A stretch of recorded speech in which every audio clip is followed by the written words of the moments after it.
Neste domingo, o programa Papo Dinâmico vai falar de vocação cristã, pastoral universitária e de amizade social, que é o tema da campanha da fraternidade deste ano. Vamos tratar este assunto com o padre Gester Cabral, que é o nosso convidado.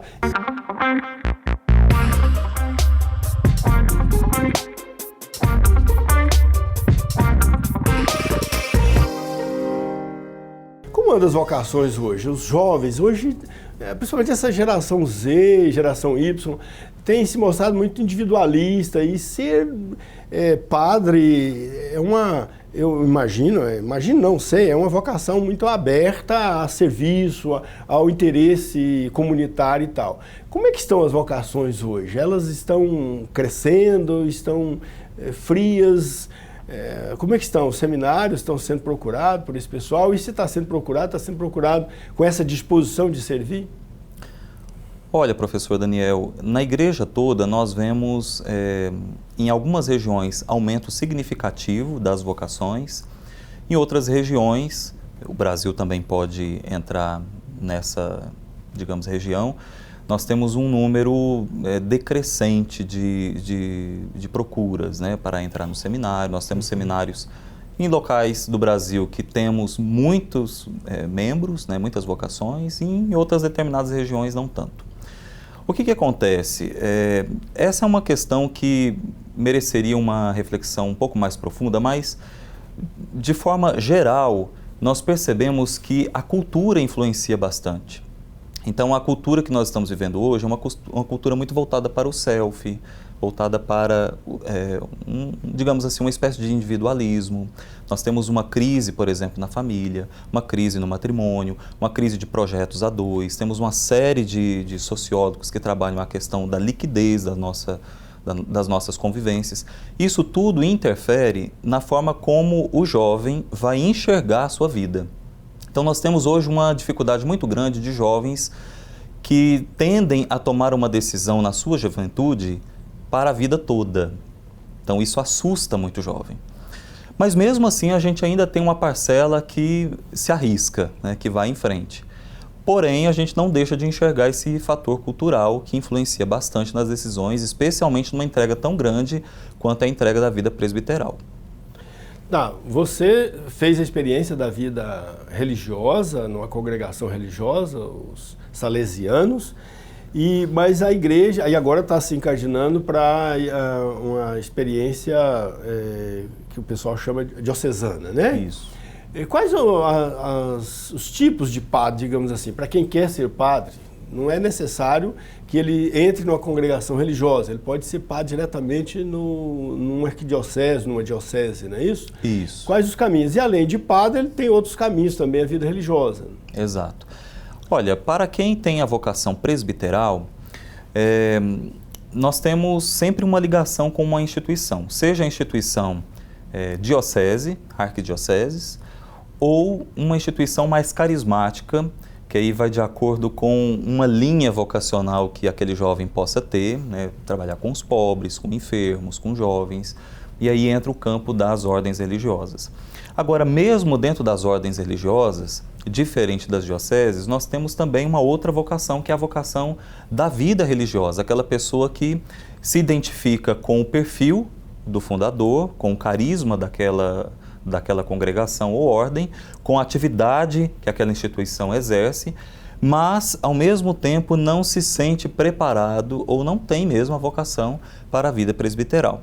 Então, nesse sentido, a igreja também abre as portas para quem quer viver a sua vida religiosa. Seriam os frades, os monges? Os monges, tanto em setores masculinos quanto em setores femininos. E muitos dedicam o quê? A educação, dedicam a saúde, hospitais, dedicam a comunicação. Juventude, comunicação. Exato. São irmãos, né? São chamados irmãos. Exato. E sendo irmão, ele também poderá ser padre, mas não necessariamente. Exatamente. E nós temos congregações que são formadas apenas de religiosos, pessoas que não têm o perfil para a vocação presbiteral, que é o caso dos maristas. Os maristas só são irmãos, né? Eles não têm padre na congregação. Exato.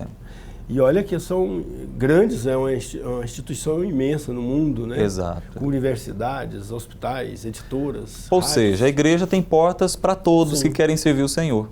Perfeito.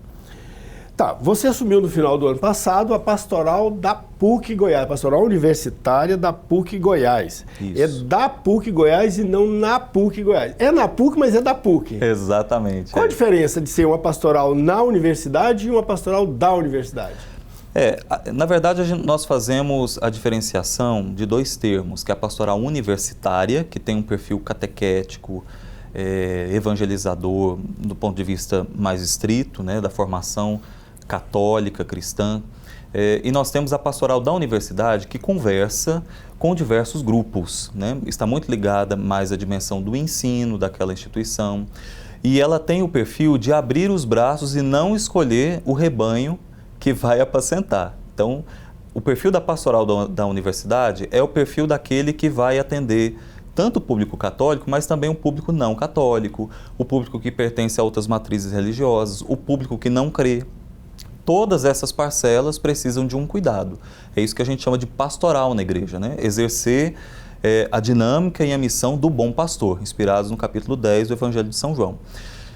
Então, diante dessa realidade muito plural, que é um ambiente universitário, nós temos diversos tipos de juventudes. E aí a gente fala não apenas de corpo discente, a gente fala de família acadêmica.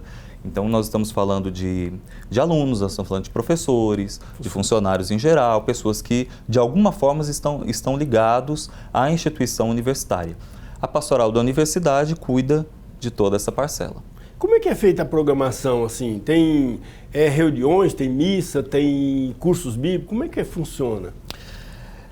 Nós estamos começando esse trabalho agora, né? Então é um trabalho recente, na verdade uma retomada desse trabalho aqui na PUC. Nós temos essa dimensão catequética, oracional, especialmente a partir da paróquia universitária, né? Então nós temos aí o Padre Davi, pois né, que então está à frente. como é que fica a relação entre a coordenação de pastoral da PUC Goiás com a paróquia universitária?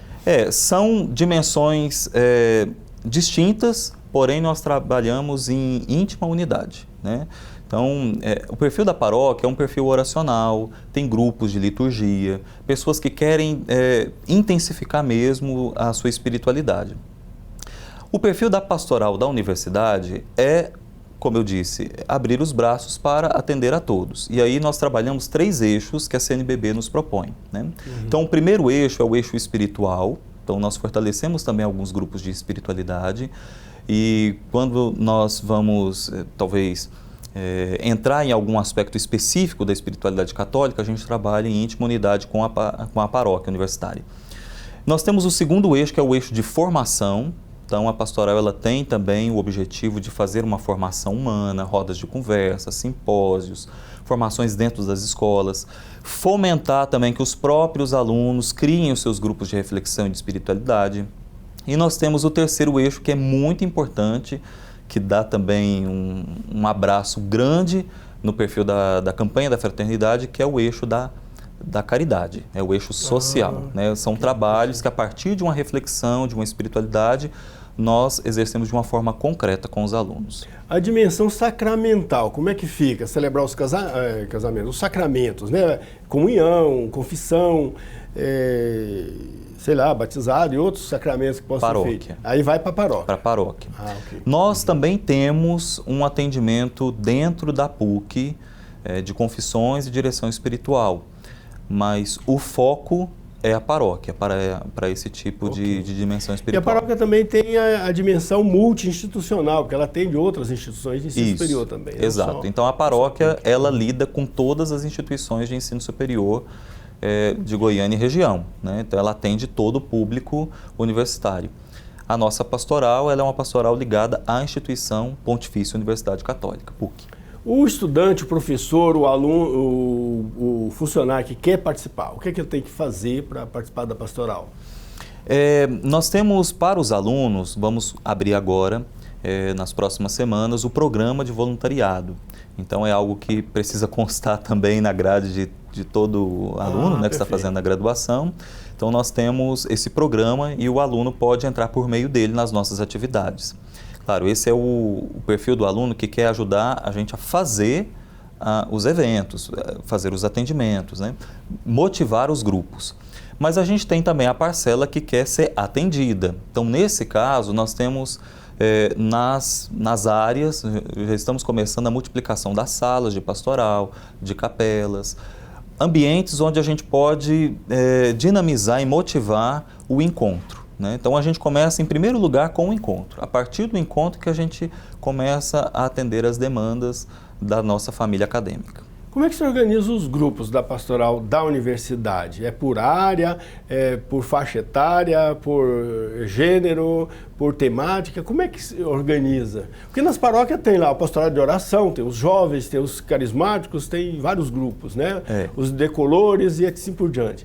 E na universidade, como é que organiza esses grupos? Basicamente são organizados por meio desses 3 eixos que eu disse. Espiritual, de formação e social, né, que é uma parte concreta da nossa espiritualidade. A partir disso, nós temos eventos e grupos que são promovidos pela pastoral e eventos e grupos que são promovidos pelos próprios alunos, ou seja, fazendo com que a universidade inteira esteja em estado constante de pastoral. Ok. Vamos fazer um pequeno intervalo e já voltamos. Aí vamos falar de campanha da Fraternidade 2024 e das campanhas, da história da campanha da Fraternidade. Daqui a pouquinho.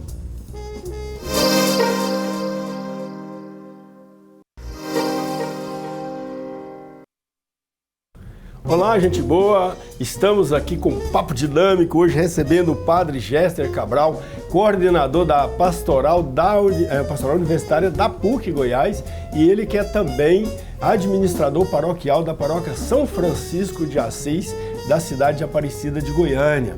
E ele também coordena aqui dentro da universidade, como coordenador da pastoral da universidade, ele coordena também o grupo que está trabalhando a implementação da campanha da fraternidade dentro da universidade e fora, na igreja de Goiânia, sob a dimensão do ensino superior, sob a perspectiva, digamos assim, da universidade.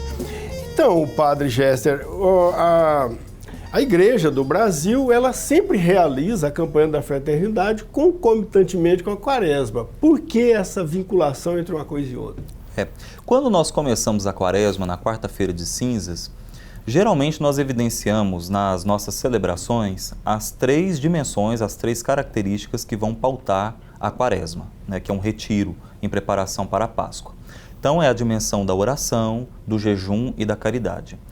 A caridade, que também a gente chama de esmola, né, que dá esse aspecto concreto ao mandamento do amor, né, que é o mandamento principal, é uma dimensão que é intrínseca à fé, né? Então, nós não vivemos a nossa fé apenas de uma forma sentimental, né, uma forma interna.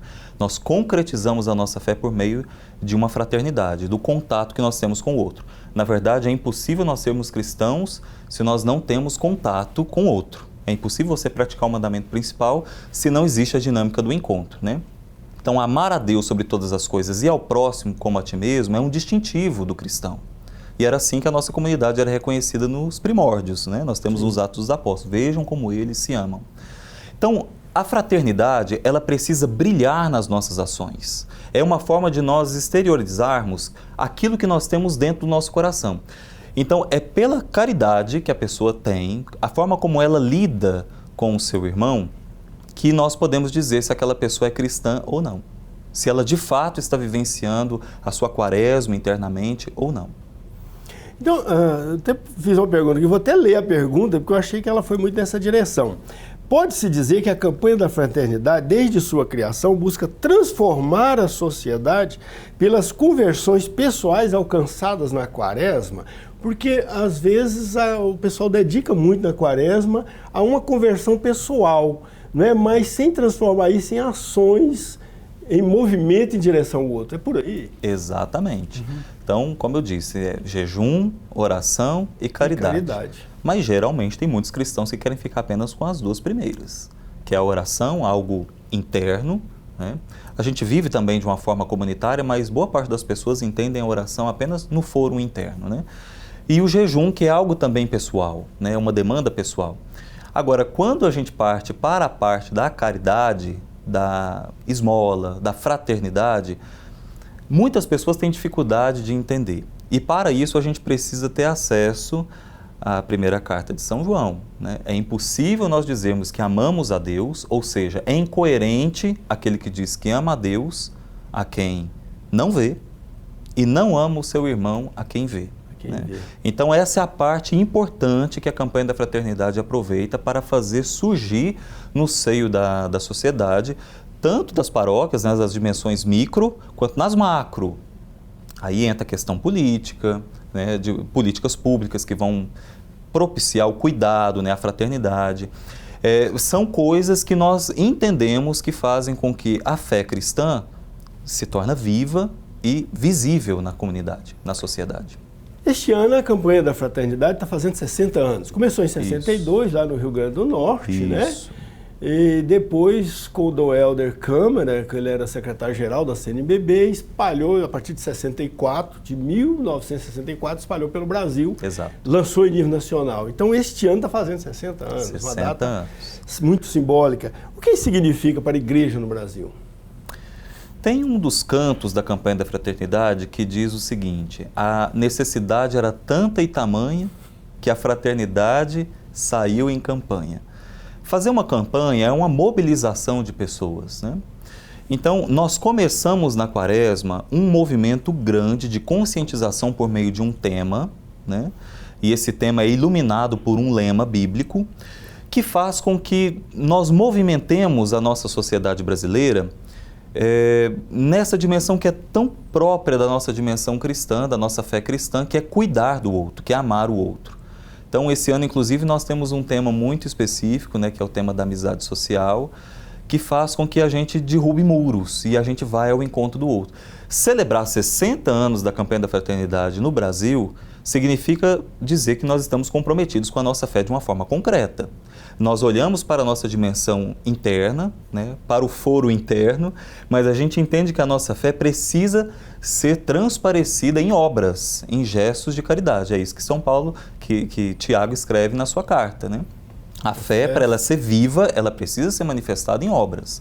A dimensão da campanha da fraternidade é movimentar a igreja no Brasil toda para fazer com que essa dimensão se torne visível. Agora, essa experiência da campanha da fraternidade no Brasil, ela parece, salvo engano, que não foi muito encampada por outros países, certo? Não parece que em outros países trabalha a Quaresma, mas não trabalha a campanha da fraternidade. Não existe campanha de fraternidade em outros países. Por que experiência tão boa assim não foi copiada por outros países? Olha, aí mereceria, professor Daniel, talvez uma análise mais profunda, mas enxergando assim de uma forma mais geral, a gente entende que pelo fato do Brasil ter uma dimensão continental, ter também uma formação miscigenada, isso favorece, por meio desse calor que nós temos uns com os outros, um ambiente propício para a gente fazer uma campanha em nível nacional, né? Mas a gente encontra em outros países ações pontuais, né? Então a gente encontra em algumas dioceses, algumas movimentações que fazem com que essa dimensão da Quaresma, que é tão importante, não seja simplesmente colocada debaixo do tapete. Agora, talvez já com 60 anos da nossa campanha da fraternidade, isso certamente é uma grande profecia para muitos países. A campanha aqui no Brasil praticamente surgiu com o Concílio Vaticano II, que aliás, Exato. Dom Helder teve uma grande participação na época lá no concílio, né? Isso. E trouxe aqui para o Brasil, sei lá, que toda aquela espiritualidade efervescente do concílio, do concílio. E o Concílio Vaticano II também está completando 60 anos agora, o ano que vem, eu acho que já comemoramos 60 anos, né? A abertura dele Se deu foi no antes, ano passado, né? 63, ele começou em 63. Então nós estamos aí no período de 60 anos do Concílio Vaticano II, Perfeito. que é o concílio que fez com que nós voltássemos também, especialmente as dimensões tão importantes que estão nas raízes, né, da nossa fé cristã, da nossa comunidade cristã primitiva. E a campanha da fraternidade foi justamente nesse encontro. Pois é, como é que está o engajamento da Igreja do Brasil em relação à campanha da fraternidade, ela é 100% ou existem grupos ou dioceses que ainda resistem a implementar isso com toda a abertura que seria necessário? Nós temos muitas resistências, né, com a campanha, e eu acho que isso não é segredo para ninguém, né? Especialmente quando se coloca uma dimensão muito individualista, vem aí contextos políticos, que se enxerga política em tudo, né? Eu acho que dentro da campanha, especialmente nos últimos anos, tem também trazido um cenário polarizador que nós estamos vivendo no Brasil. Então, nós vamos encontrar aí grupos que que são extremamente resistentes à campanha da fraternidade, e tem grupos que abraçam, né, com muita profundidade essa dimensão da nossa fé. Mas é uma realidade que é desafiadora, né, porque a gente percebe que também é um termômetro, né, a forma como se reage à campanha da fraternidade é um termômetro da nossa fé. Porque assim, a gente vê desde 1964, quando a primeira campanha foi lançada, sempre os papas, todos eles, né, fizeram uma mensagem favorável à campanha, abençoando a campanha e desejando pleno êxito da campanha. Não teve um papa que sabotou, que não concordou com a campanha, todos. E o Papa representa a unidade da igreja. Então, se algum grupo, algum fiel não concorda com o Papa, de certo modo ele está contrariando o princípio do Espírito Santo, o princípio da unidade. Né? Ele está sendo um herege. E, no entanto, ele continua aí infernizando a vida da igreja. Esses caras estão tudo no inferno, padre? Bom, quem coloca no inferno certamente não somos nós. Aí o papel... Ele se coloca no inferno, porque ele entra para divisão, né? O diabo é que divide. As pessoas elas se colocam num papel fora da comunhão, né? Sim. Então, é um papel... talvez assim, um pouco assustador para quem não é da fé cristã e nos assiste de fora, porque a campanha, como ela envolve o país inteiro, todo mundo, cristão ou não, está olhando para nós, todo brasileiro está olhando para nós. Sim. Então, acaba que dá um contra-testemunho da nossa fé. Mas, ao mesmo tempo, professor, diferenças na igreja a gente sempre teve, né? Pessoas que entenderam o que é o âmago da fé cristã e pessoas que não, né? Então, eu acredito que a campanha também ela floresce esse tipo de grupos, né, de pessoas que talvez não entendem ou têm uma visão deturpada da fé cristã. Tem a visão intimista da fé, acha que a fé é só uma questão pessoal, uma relação do indivíduo com Deus, e esquece da alteridade do outro. Né? Exato. Então, vamos para a campanha deste ano. Qual o tema e o lema da campanha? Você já falou o tema aí, né? Amizade social, né? Mas não precisa responder agora não, você vai responder no próximo bloco, que vamos fazer um pequeno intervalo e já voltamos.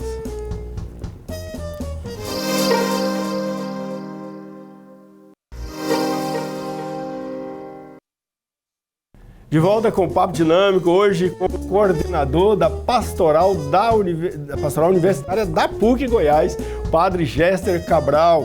Então, Padre Géster, em relação à campanha deste ano, campanha da Fraternidade 2024, qual é o tema mesmo? Amizade social. E o lema? Fraternidade e amizade social. O lema é inspirado no capítulo 23 do Evangelho de Mateus, vós todos sois irmãos e irmãs. Né? Então, naquela cena que Jesus está contracenando com fariseus, né?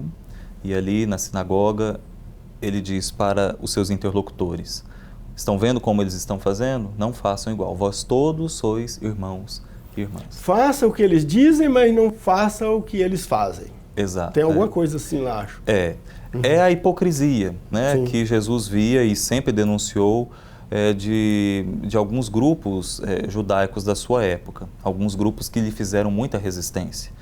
E Jesus diz, olha, não há diferença, todos vocês são irmãos e irmãs. E eu acho que é um tema muito essencial, especialmente pelo assunto que o senhor trouxe no último bloco. Sim, essa é a outra pergunta, né? O porquê desse tema? Qual o motivo, a atualidade desse tema? Porque geralmente é um tema atual, né, da campanha da fraternidade. Esse tema é um tema que tem sua raiz na Fratelli Tutti, né, que é uma carta encíclica do Papa Francisco, que justamente faz brilhar ainda mais esse lema que a gente acabou de falar, que a tradução é todos irmãos, né? Somos todos irmãos. Então, por meio dessa carta, a gente tem o conceito de amizade social, né? Diversos outros conceitos, mas a gente tem esse conceito da amizade social. A igreja se propõe a trazer esse tema hoje, para esse ano no Brasil, especialmente por conta da polarização que nós começamos há alguns anos, e no Brasil ainda se mantém, uma polarização que entra em todas as dimensões da nossa sociedade, dimensão familiar, trabalho, dentro da igreja. Tudo isso nós temos como que dois mundos, né? E dois mundos que às vezes não se respeitam, dois mundos que se entendem como inimigos. Então, a amizade social, a igreja falar da fraternidade, um gesto concreto da nossa fé dentro da quaresma, ou melhor, inspirado a partir da quaresma para a nossa vida, ou seja, é um chamado profético de destruam os muros de separação e construam pontes.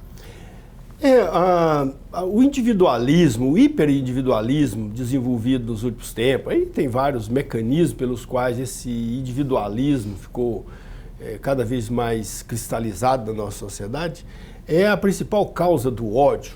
Porque, assim, as pessoas passam a ver o outro como um inimigo, né? Quando, na verdade, deveria ver como uma riqueza, porque o diferente não é um prejuízo para mim, pelo contrário, é uma vantagem para mim. Mas as pessoas têm visto o outro como inimigo e quer destruir.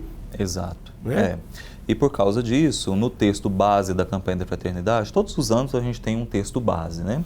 Isso, o texto base está aqui, ó. Se alguém puder mostrar, está disponível aí em algumas livrarias católicas, também pode comprar pelo site da CNBB, viu? Tá baratinho lá. Isso, nós temos um referencial teórico por meio desse texto, e nesse texto nós temos uma comparação que é feita com uma cena bíblica, que é o assassinato, né, de Abel, né? Caim que mata o seu irmão Abel. É uma imagem que ilustra um pouco daquilo que nós vivenciamos, especialmente no Brasil hoje. Não entender a diversidade como algo positivo, como algo rico. O diverso, aquele que é diferente, para algumas parcelas da nossa sociedade hoje, é visto como inimigo e precisa ser eliminado o quanto antes. Então, se você tem um partido político diferente do meu, eu preciso te eliminar. Se você torce para outro time, como nós vemos constantemente nos nossos noticiários, eu preciso te violentar, eu preciso te destruir.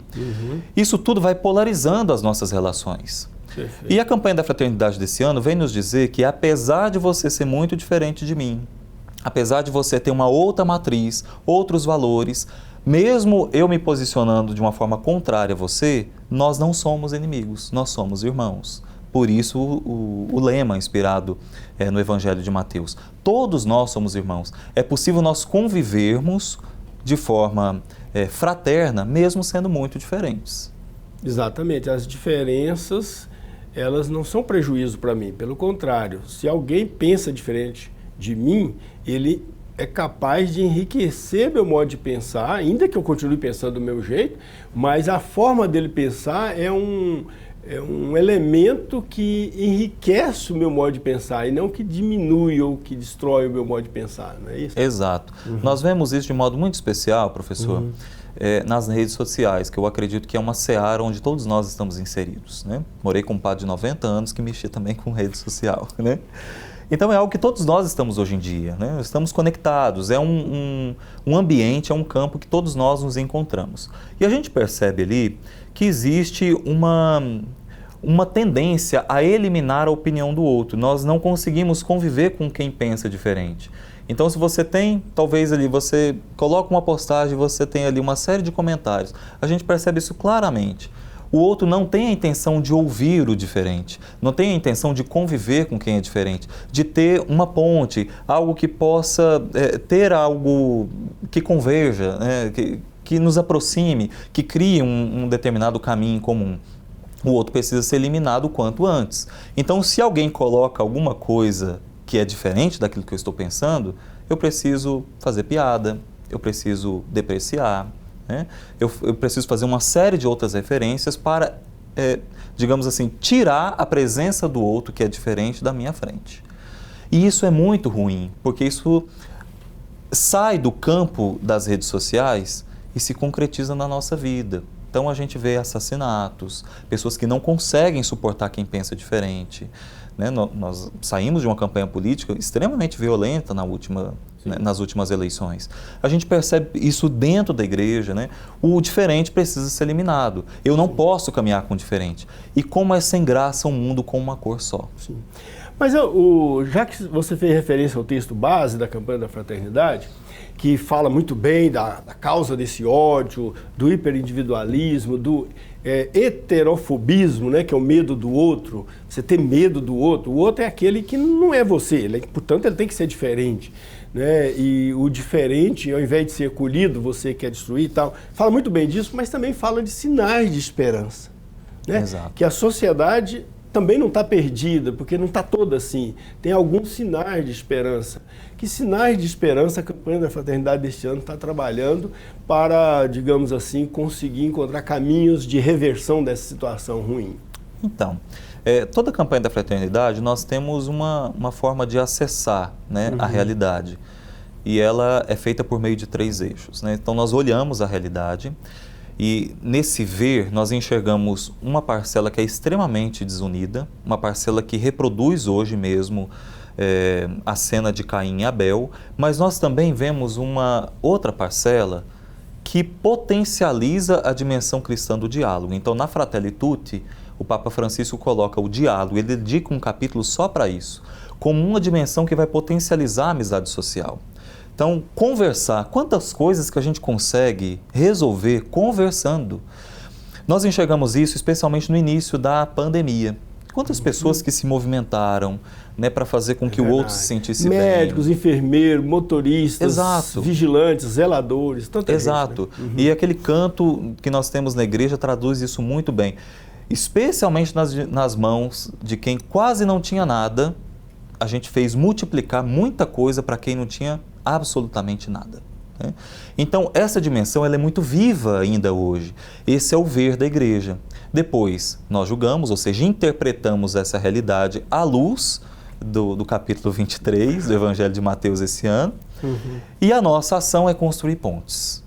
Né? Abrir o coração é uma das traduções que o Papa Francisco dá para esse conceito de amizade social. Abrir os corações, abrir os braços para acolher quem é diferente. Não ter medo do outro. É o conceito de alterofobia. Né? Você tem medo daquele que é diferente, né? De conviver, de sentar à mesa de quem é diferente. E o cartaz da campanha, que é isso que o senhor mostrou aí na capa do livro, mostra que é possível nós sentarmos numa mesa, né? Aqui eu vejo, sendo muito diferentes. Eu vejo aqui mulheres, crianças, em torno da mesa PNE, PCD, o Papa com a cruz de Dom Helder. Né? O que mais tem aqui? Tem pessoas de todas as cores, né? E raças, cores, etnias, né? Idades. É a diversidade da igreja, né? Então, na mesa, que é uma dimensão que todos nós nos sentamos todos os dias para nos refazermos. Tem um cachorro também, para lembrar. Tem um cachorro caramelo, né?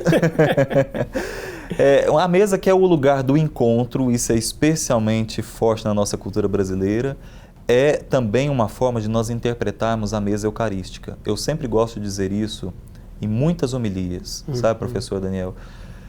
Na mesa eucarística, para se ter coragem de comungar dessa mesa, a gente precisa tirar do nosso coração os muros de separação e nos darmos as mãos. Não é possível nós nos aproximarmos da mesa eucarística se nós não estivermos com as mãos juntas, uns dos outros.